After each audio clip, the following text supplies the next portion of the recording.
हमारे देश में एक बहस काफी वक्त से हो रही है कि जो सरकारी स्कूल्स के टीचर्स होते हैं उनको पढ़ाने के साथ साथ और भी बहुत सारे काम करने पड़ते हैं और इस वजह से बच्चों की पढ़ाई ठीक से नहीं हो पाती।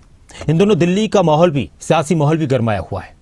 दिल्ली में शिक्षा निदेशालय का एक लेटर वायरल हो रहा है जिसमें स्कूलों के शिक्षकों को कुत्तों की गिनती के लिए लगाया जाए, इस तरह की बातें कही गई हैं। ऐसा आदेश दिया गया है।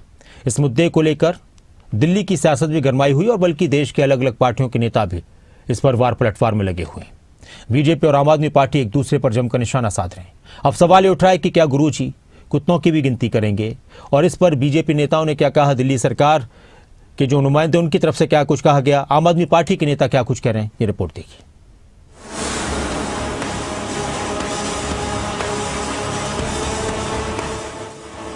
क्या दिल्ली के सरकारी और निजी स्कूलों के शिक्षक अब कक्षाओं में पढ़ने के साथ साथ सड़क पर आवारा कुत्तों की गिनती करते नजर आएंगे? दिल्ली सरकार के शिक्षा निदेशालय ने क्या एक ताजा आदेश भी जारी किया है जिसमें सभी जिला शिक्षा अधिकारियों को क्या कोई निर्देश दिया गया है कि वे इस गणना अभियान के लिए शैक्षणिक संस्थानों से नोडल अधिकारी नियुक्त करें? दरअसल ऐसी बातें निकलकर सामने आ रही हैं। कैसे, आइए बताते हैं। ये सभी आरोप आम आदमी पार्टी की तरफ से लगातार दिल्ली की रेखा गुप्ता सरकार पर लगाए गए और आम आदमी पार्टी ने तो शिक्षा निदेशालय का एक लेटर भी पोस्ट कर दिया है जिसमें लिखा गया है, शिक्षा निदेशालय के अनुसार ये नियम जन सुरक्षा और सुप्रीम कोर्ट की ओर से 7 नवंबर 2025 को दिए गए निर्देशों के पालन के लिए किया जा रहा है। कोर्ट ने स्पष्ट किया है कि शैक्षणिक संस्थानों, अस्पतालों और सार्वजनिक स्थलों से आवारा कुत्तों को हटाकर उन्हें निर्धारित आश्रय स्थलों में भेजा जाए। स्थानांतरण से पहले इन कुत्तों की नसबंदी और टीकाकरण सुनिश्चित करना भी अनिवार्य है। इस मुद्दे को लेकर दिल्ली में आम आदमी पार्टी की तरफ से प्रेस कॉन्फ्रेंस भी की गई और दिल्ली की बीजेपी सरकार को घेरा गया। आम आदमी पार्टी ने कहा कि दिल्ली में तमाम प्रयास करके शिक्षा व्यवस्था को शानदार बनाया गया। इस काम में सरकारी स्कूलों के शिक्षकों ने अहम योगदान दिया। अब इन्हीं शिक्षकों से रेखा गुप्ता सरकार आवारा कुत्तों की गिनती करवा रही है।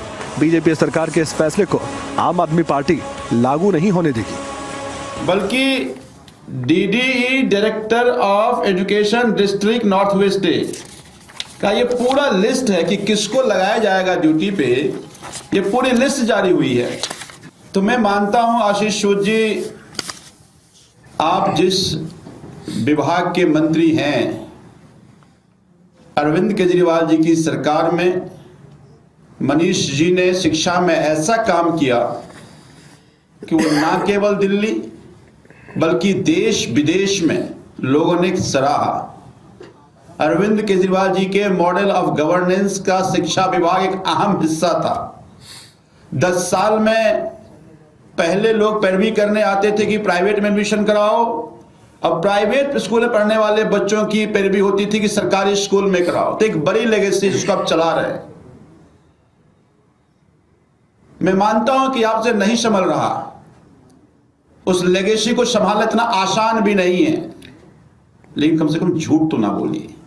देखिए, मैं इस सरकार से कहना चाहता हूं कि दिल्ली की शिक्षा व्यवस्था को बड़े लंबे संघर्ष के बाद, बड़े लंबे अच्छे इनोवेटिव आइडियाज के बाद, बहुत अच्छे एजुकेशन में काम करने वाले लोगों के माध्यम से अरविंद केजरीवाल और मनीष सिसोदिया जी ने बनाने का काम किया है। इसको बर्बाद करने का काम मत कीजिए। इन दिल्ली सरकार के स्कूलों के अंदर जो गरीबों के बच्चे हैं, सफाई कर्मचारियों के, ऑटो वालों के, रिक्शे वालों के बच्चे, किराएदारों के बच्चों ने नीट के एग्जाम क्वालिफाई किए, IAS IPS के एग्जाम क्वालिफाई किए। ये वही शिक्षक हैं जिन्होंने शिक्षा व्यवस्था को इतना शानदार बनाने का काम किया कि देश विदेश के अंदर दिल्ली के एजुकेशन सिस्टम की तारीफ होती है। और वो तारीफ अगर होती है तो सिर्फ और सिर्फ इन शिक्षकों के दम पर होती है, जिन शिक्षकों को आप कुत्तों के उस पे काम पे लगाने का काम कर रहे हो। शर्म आनी चाहिए जी आपको, और बाद में आके आप झूठी झूठी बातों का व्याख्यान करने का काम करते हो। दिल्ली में आम आदमी पार्टी एक मजबूत पक्ष के अंदर है। हमने 10 साल तक दिल्ली की एजुकेशन व्यवस्था को खड़ा करने का काम किया है। आशीष सूद जी, तुम्हारे ऐसे आदेशों से हम दिल्ली की शिक्षा व्यवस्था को बर्बाद नहीं होने देंगे, ये बात समझ लेना। और वहीं दिल्ली बीजेपी ने भी आम आदमी पार्टी को जवाब दिया। कहा गया कि दिल्ली में आवारा कुत्तों की गिनती करवाने के लिए स्कूल टीचर की ड्यूटी लगाने का कोई आदेश नहीं आया। दिल्ली के शिक्षा मंत्री आशीष सूद भी सामने आए और इस पर सफाई दी। दिल्ली के शिक्षक आवारा कुत्तों की गिनती करेंगे, ऐसा कोई भी ऑर्डर, ऐसा कोई भी आदेश दिल्ली सरकार ने जारी नहीं किया है। आम आदमी पार्टी अपनी हार से उबर नहीं पाई है, इसलिए आम आदमी पार्टी के स्वघोषित बेरोजगार नेता रोज एक झूठ सोशल मीडिया पर फैलाते हैं। मैं उन्हें खुले रूप से चुनौती देता हूं, अगर ऐसा उनके पास कोई ऑर्डर है तो अपनी सोशल मीडिया पोस्ट पर डाले। इस प्रकार से सनसनी फैलाकर दिल्ली की जनता उनके साथ आने वाली नहीं है। दिल्ली की जनता आम आदमी पार्टी को रिजेक्ट कर चुकी है और ऐसे घटिया आचरण से, ऐसे घटिया सोशल मीडिया कैंपेन से बची खुची रिजेक्शन भी आम आदमी पार्टी की निश्चित है। दिल्ली सरकार ने आवारा कुत्तों की गिनती के लिए शिक्षकों की तैनाती की खबर को नकारा है, तो वहीं मुख्य विपक्षी पार्टी आम आदमी पार्टी लगातार इस मुद्दे को जोर शोर से उठाकर सरकार को घेर रही है। अब ये आदेश आया है कि नहीं आया है, ये सवाल जनता के बीच में आ चुका है। हालांकि शिक्षा मंत्री की बातों को तो माना जाएगा, लेकिन दिल्ली में इस मुद्दे पर एक नई सियासी बहस छिड़ गई है। न्यूज़ डेस्क, खबरें अभी तक।